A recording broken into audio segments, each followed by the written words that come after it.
Então, abre sua Bíblia em Mateus 5:3.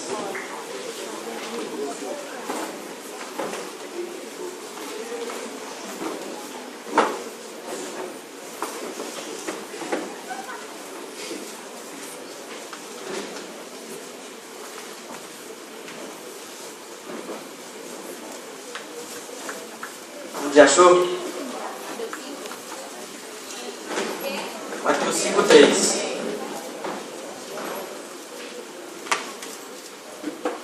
Vamos lá.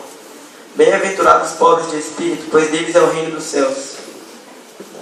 Antes da gente começar a discutir, eu queria falar um pouquinho sobre mim. Para quem não me conhece, meu nome é Felipe, para quem me conhece também, né? Mas enfim, eu sou filho da Fabíola, ministro de louvor da igreja, sou neto do pastor Valteci. E eu fui criado dentro de um lar cristão, eu fui criado dentro de princípios cristãos, com base na palavra. E eu só fui começar a viver algo diferente com Deus quando eu entreguei tudo para Ele, quando eu entreguei a minha vida, as minhas dificuldades, os meus problemas. E é isso que a gente vai falar hoje. Antes da gente começar, acho que todo mundo sabe o que é bem-aventurado. Quem não sabe, bem-aventurado significa pobre, significa feliz, abençoado. Então, o que é pobre de espírito? Alguém sabe o que é?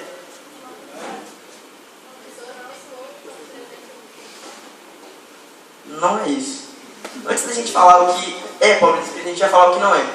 Pobre de espírito não tem nada a ver com você ter condições financeiras, não é ser pobre financeiramente, não tem nada a ver com ser pobre culturalmente, intelectualmente. Ser pobre de espírito não é faltar espírito. Vamos ver aqui, alguém fala o que é pobre de espírito. Não, cara. Sério? Pobre de espírito? Bom, indo assim, de acordo com cada palavra, pobre é uma pessoa que está faltando alguma coisa. Né? E espírito é o que temos dentro do corpo, assim, o que faz ligações com... Sabe o que fica lá de fora? É melhor dentro do que fora. É o que nos faz a ligação direta com Deus. É o que temos em comum com Deus, porque Deus também é espírito. Então, quando nós somos pobres de espírito, é porque a nossa conexão, entre aspas, está faltando com Deus. É isso? Acho que o Igor pode pregar isso. Vamos lá. Pobre de espírito não tem muito a ver com falta de espírito. Pobre de espírito, pra mim, é ser totalmente dependente de Deus. É você não confiar em você mesmo, você confiar em Deus. Deixar de confiar em si mesmo. É você botar as suas fraquezas diante do Senhor. Botar a sua pequenez, o seu tamanho mínimo diante do Senhor. Dizer que você não é nada diante dele. Isso é ser pobre de espírito. É ser humilde de espírito. Hoje em dia a gente se fala muito de independência. Hoje em dia tem muito assim, eu sou independente do meu pai, sei que agora tem o barba, agora meus pais não mandam em mim mais. Hoje em dia está muito assim.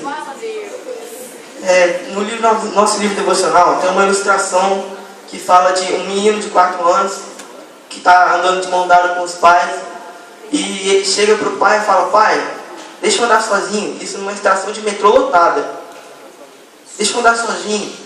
Deixa eu ir na frente, deixa coisas que as pequenas geralmente fazem, ir pulando, ir na frente brincando.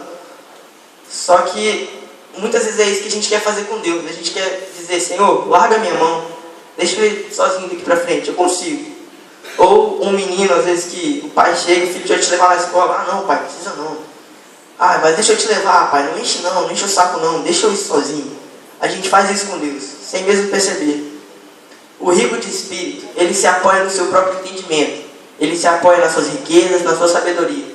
E ele busca ter uma herança material. Agora já o pobre de espírito, ele se apoia no Senhor, ele não se apoia em si mesmo. O pobre de espírito, ele declara sua dependência de Deus, ele é totalmente dependente dele. Para ser pobre de espírito, tem algumas exigências. Não é fácil, mas o primeiro ponto é renúncia. O que é a renúncia?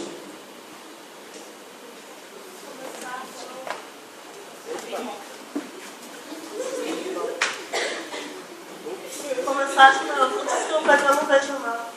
É começar de novo.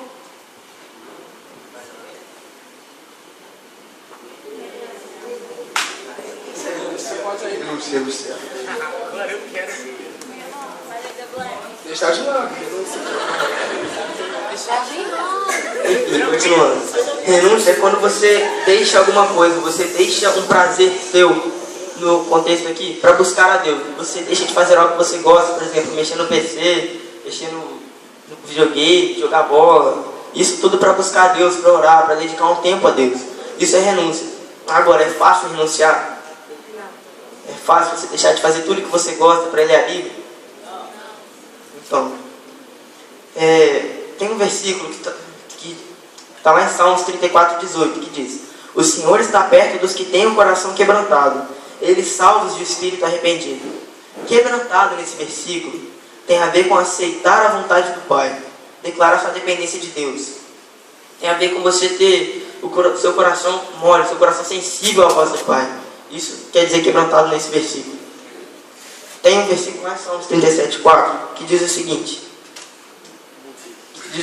agrada-te também no Senhor e Ele satisfará os desejos do teu coração. Agrada-te também no Senhor tem a ver com você fazer a vontade do Pai. Tudo isso que a gente está vendo aqui, o pobre de espírito, ele deixa a sua própria vontade e vai fazer a vontade do Pai. Ele é humilde. E agrada-te também no Senhor tem a ver com isso. Ele satisfará os desejos do teu coração. Como você está debaixo da vontade do Senhor, os seus desejos estão debaixo da vontade dele também. Ele vai satisfazer os teus desejos. Em Mateus 6:33, está dizendo assim: busque em primeiro lugar o reino de Deus e as demais coisas lhe serão acrescentadas. O segundo ponto é: ser pobre de espírito exige amor a Deus. Então, para amar a Deus, nós temos que deixar de amar as coisas do mundo e amar ao Senhor, porque Ele nos amou primeiro, de uma forma incondicional. Então, nós temos que deixar de buscar as coisas do mundo, mas buscar as coisas de Deus. Nós temos que parar de nos moldar a este mundo. Abre sua Bíblia em Romanos 12:2.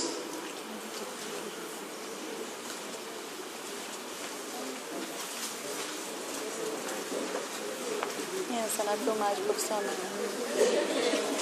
Se abriu, fala amém, que não, misericórdia. Tá em Gênesis e Apocalipse aí, gente.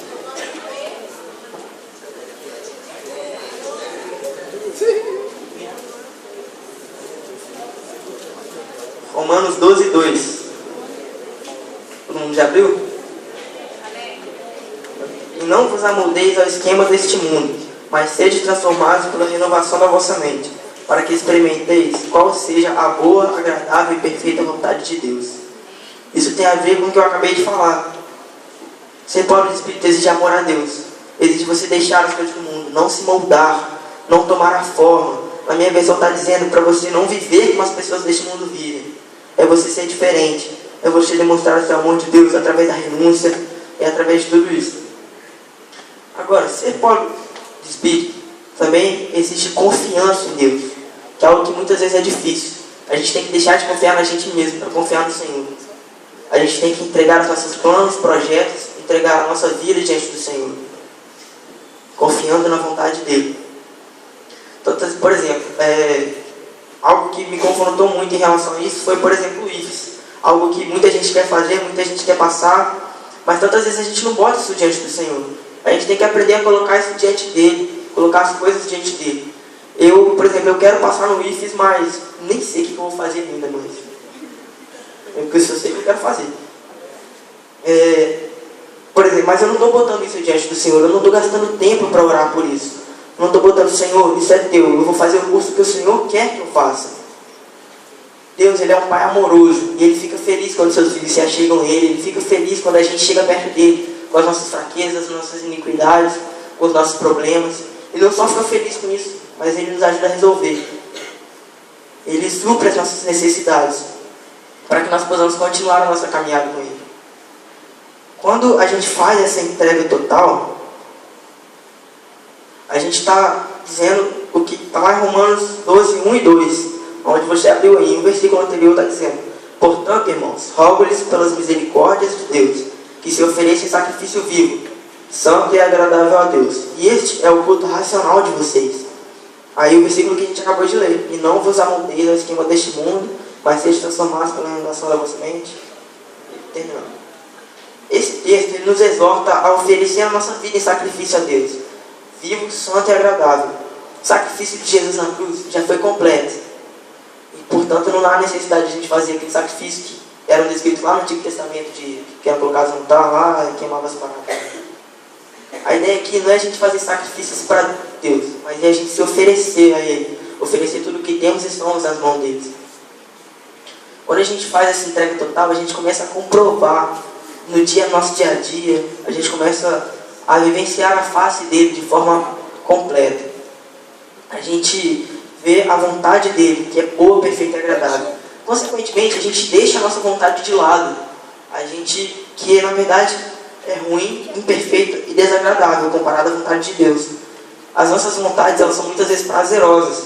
A gente prefere a nossa vontade ao invés da vontade de Deus muitas vezes. Ela pode trazer até uma alegria, mas essa alegria é momentânea. Vale muito mais a pena você seguir a vontade do Pai, que é a vontade perfeita. Muitas vezes a gente pensa que a gente sabe o que é melhor para nós. A gente sabe, vou seguir tal carreira, estou nem do que Deus está falando, mas eu vou seguir tal carreira. A gente sabe o que a gente quer para nós, para as nossas vidas.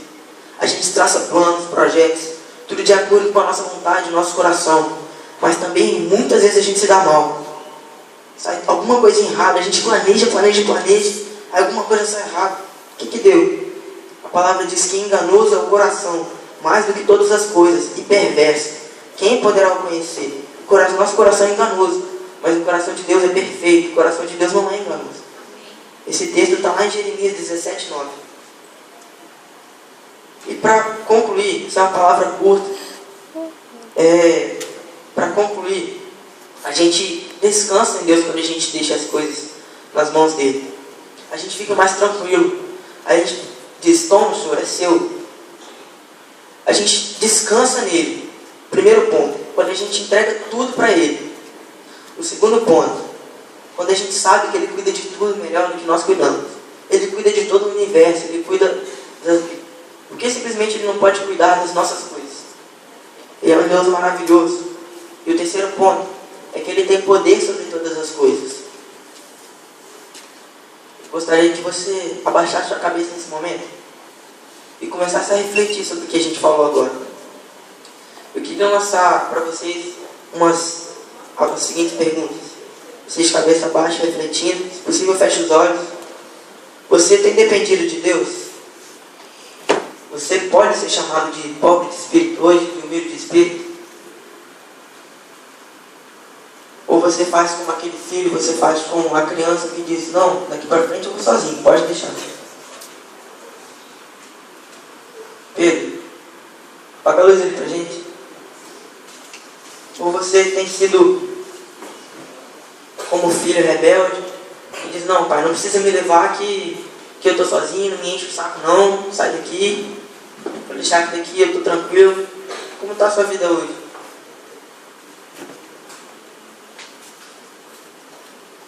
Amém.